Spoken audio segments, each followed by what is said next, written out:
Global happenings today. We communicate. We analyze global news. Hello, beautiful people. Welcome back to our channel. Some few hours ago, the Senate were all about insisting that it can't be business as usual when they were screening Musa, although they've confirmed him. But most people didn't understand why the Senate president was insistent on hearing how Musa would tackle the issue of insecurity in Nigeria. We're going to find out because hours before that meeting, U.S. congressmen sat.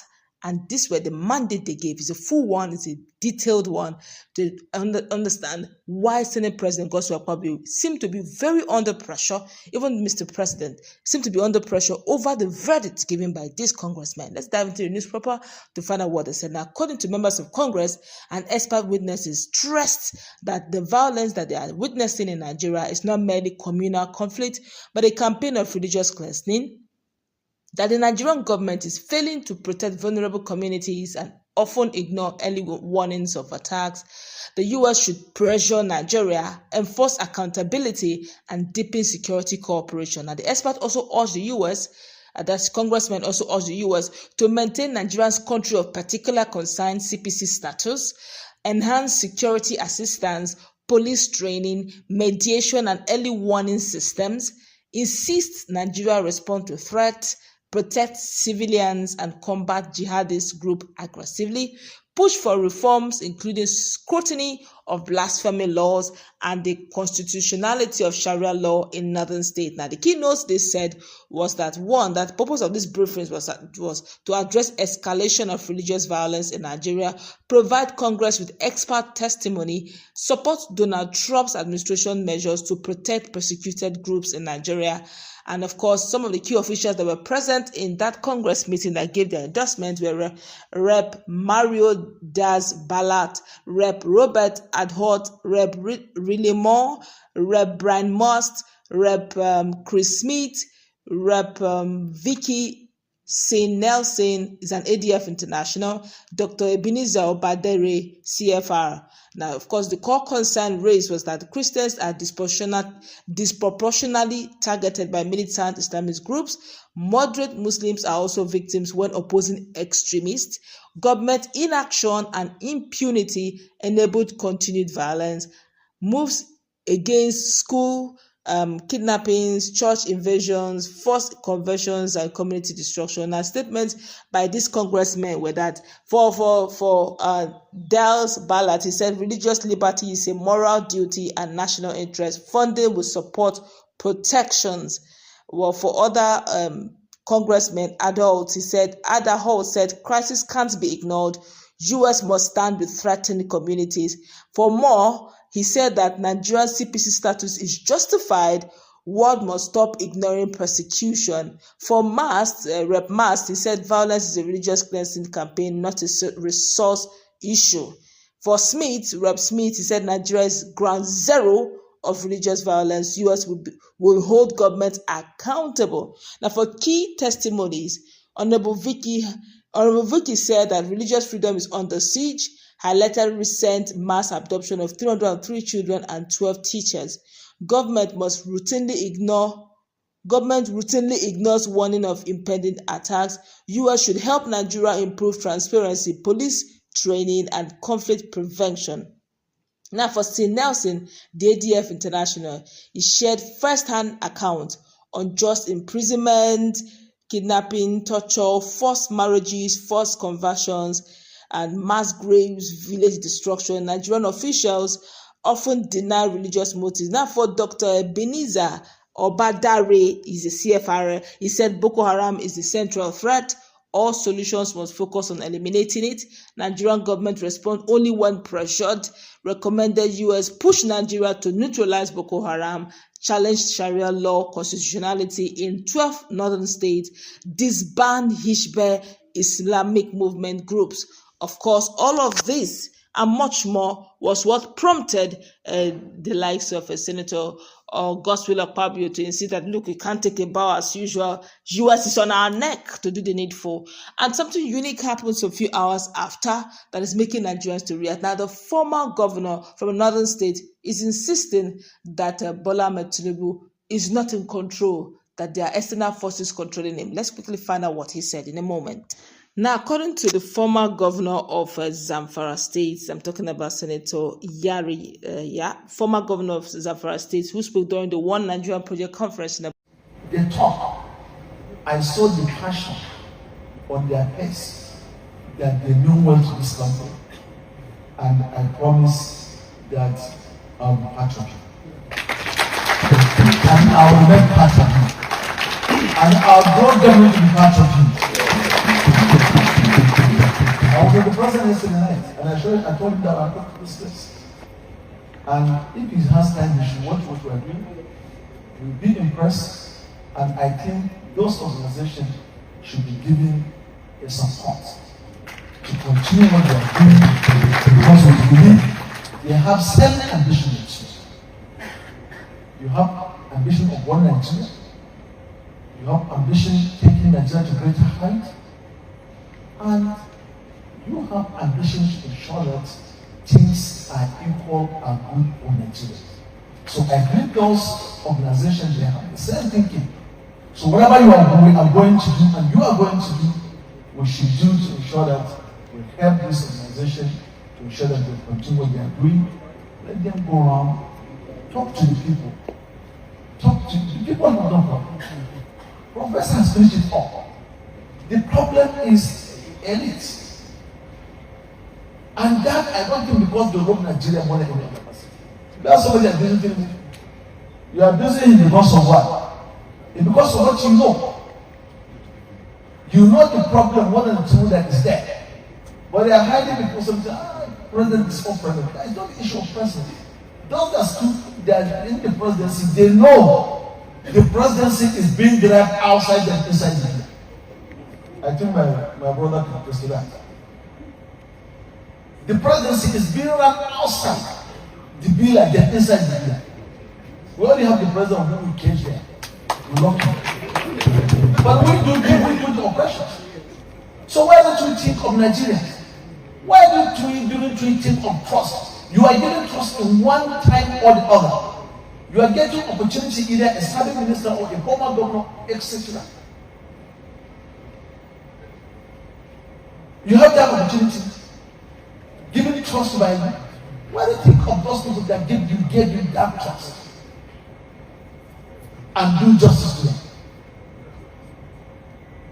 Justice to them is not by prioritizing the politics or your own selfish needs. It's about how you come together and ensure that Nigeria becomes a great accountant for everyone else. That's the practice where we are helping the system. The world is going to America. It's not all American likes it. But they only have a freedom of speech to come and talk about it. But they give their support to their own president to ensure that Nigeria and America is great. Why don't we do the same in Nigeria? That president, the maximum he can stay is 8 years. Next president, is that how we are going to do? And to see that we are trying to see the light, we are hoping to see the light, to have a better Nigeria. If you do not give support to the leadership to ensure that things went correct, right, who am I going to do that to? If when the president is trying to tie the ball and you are under trying to lose the ball, how can Nigeria stand? We'll continue working on autopilot. And I don't think if we do continue to do that, God will allow us to continue. And it doesn't take him anything to replace us. Take your pen and write it.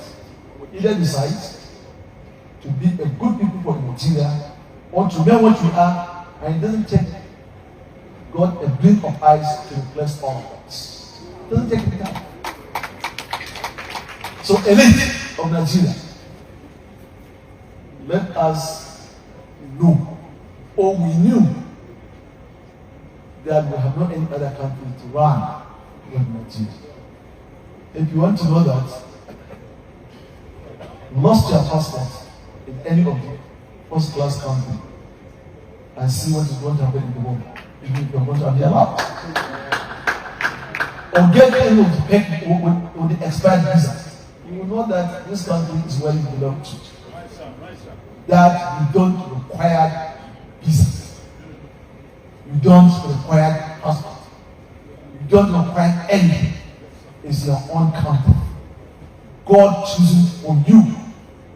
Because I know I personally proud to be a Nigerian because I don't have any country to run but Nigeria.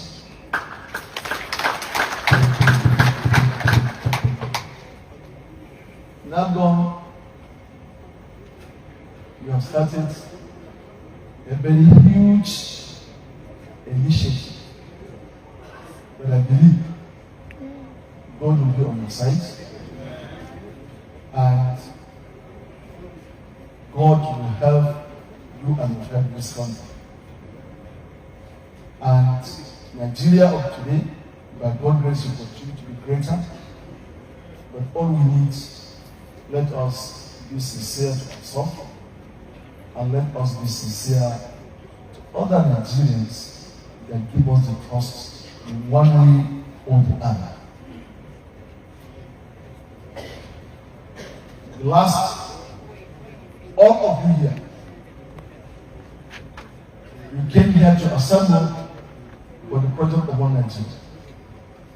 We will get back to our communities, inform them where we are, what is needed to be done for Nigeria to stand as a nation. Continue standing as a nation for the betterment of all of us. As ambassadors of one project, One Nigeria, have seen, when we get back to our people, the speeches powerful given by the professors, it educates us to refresh our brain on what happened for the independence, before even the colonial masters, down to the colonial era and up to the independence. In 1914, the amalgamation is not by error. God decided this country to be called Nigeria, and that God never made mistake. So if anybody is thinking otherwise, maybe the mistake is from him. Distinguished Excellencies, ladies and gentlemen, I will urge all of us. Today is Bola and Tinubu, tomorrow we don't know who. And each and every one of us that are there, they need the cooperation of all of us. The politics is allowed because they are the people do their choices. But we shouldn't do a blind politics that may lead to divide this country. Let us speak truth where to ourselves and wherever we find ourselves. By passing false information about your own country, though I understand those that are passing that they have dual passports, but me I have only Nigerian passport. So wherever I will speak the truth, how it is, or how I look at it, I try to be corrected on any issue that comes. But I have only one passport, green. Wherever I went there as a visitor, and I choose that. And I have no any other regret being that or continue to remain and that I remain a citizen of Nigeria. And that's what I do. So those that are having the dual passport, trying to cause because they have some other place to run and their family. We are here.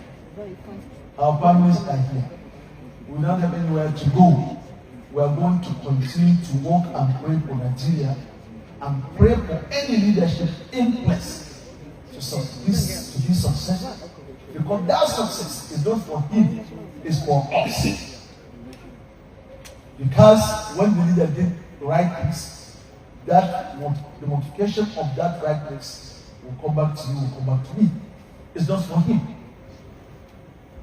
Distinguished ladies and gentlemen, I thank you for finding time to be here.